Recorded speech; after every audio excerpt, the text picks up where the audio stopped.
Hi കൂട്ടുകാരെ, എൻ്റെ video കാണുന്ന എല്ലാ കൂട്ടുകാർക്കും സുഖമാണല്ലോ.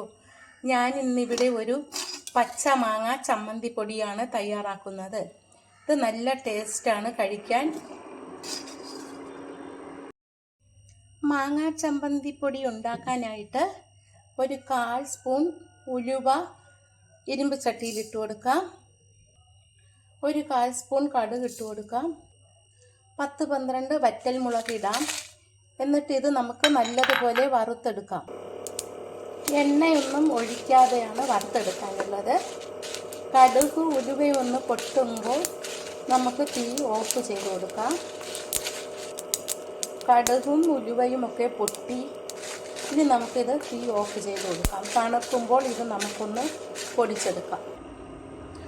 മാങ്ങ ചമ്മന്തിപ്പൊടി ഉണ്ടാക്കാൻ 2 മാങ്ങ തൊലി കളഞ്ഞ് ചെറിയ കഷ്ണങ്ങളായിട്ട് അരിഞ്ഞെടുത്തതാണ്. അത് നമുക്കൊരു മിക്സിയുടെ ജാറിലേക്ക് ഇട്ട് കൊടുക്കാം.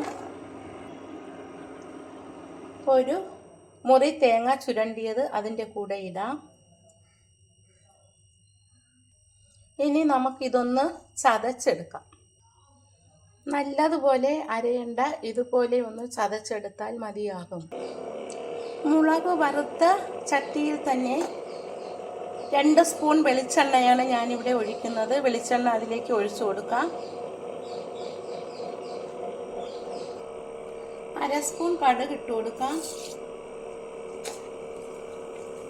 2 വറ്റൽമുളക് പിച്ചിയിട്ട് കൊടുക്കാം.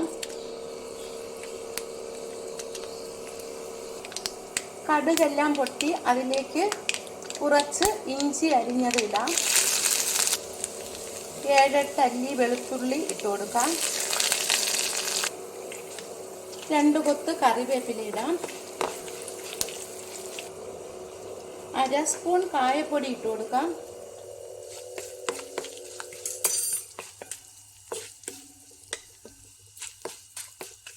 ഇനി ഇതിലേക്ക് ചതച്ച് വച്ചിരിക്കുന്ന മാങ്ങയും തേങ്ങയും കൂടി ഇടാം. ഇത് നമുക്ക് ഇളക്കി കൊടുക്കാം.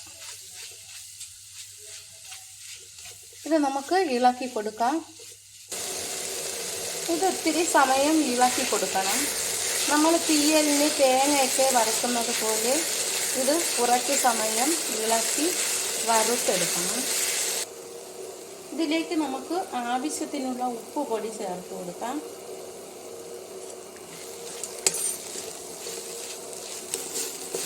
കുറേ സമയം ഇളക്കി കൊടുക്കണം. ഞാനിവിടെ പച്ച വെളിച്ചെണ്ണയാണ് ഇതിൽ ചേർത്തത്. നല്ലെണ്ണ ചേർത്താലും മതിയാകും. പക്ഷേ നല്ലെണ്ണയേക്കാൾ ടേസ്റ്റ് കൂടുതൽ പച്ച വെളിച്ചെണ്ണയ്ക്കാണ്. അച്ചാറിനാണെങ്കിൽ നല്ലെണ്ണയാണ് നല്ലത്. ഇതിനി നമുക്ക് കുറേ സമയം വരെ ഇളക്കി കൊടുക്കാം. 3/4 ഭാഗം വരെ ആയി കഴിഞ്ഞു. ഇനി കുറച്ച് സമയം കൂടി നമുക്കിത് ഇളക്കി കൊടുക്കണം.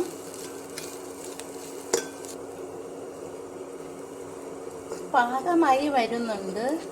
ഇനി നമുക്ക് ഇതിലേക്ക് പൊടിച്ചു വച്ചിരിക്കുന്ന മുളക് ഇട്ട് കൊടുക്കാം. ഇതിൽ മുളകും കടുകും ഉലുവയും ഉണ്ട്. അത് നമുക്കിതിലേക്ക് ചേർത്ത് കൊടുക്കാം.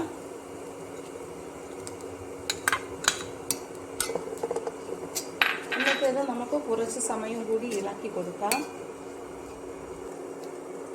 പച്ചമാങ്ങ ചമ്മന്തിപ്പൊടി റെഡിയായി.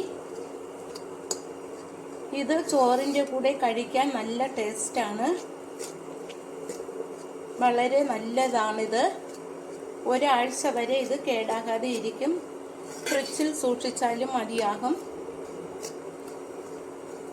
എൻ്റെ ഈ വീഡിയോ ഇഷ്ടമായെങ്കിൽ ആദ്യമായി കാണുന്നവരെല്ലാം സബ്സ്ക്രൈബ് ചെയ്യണേ, ലൈക്ക് ചെയ്യണേ.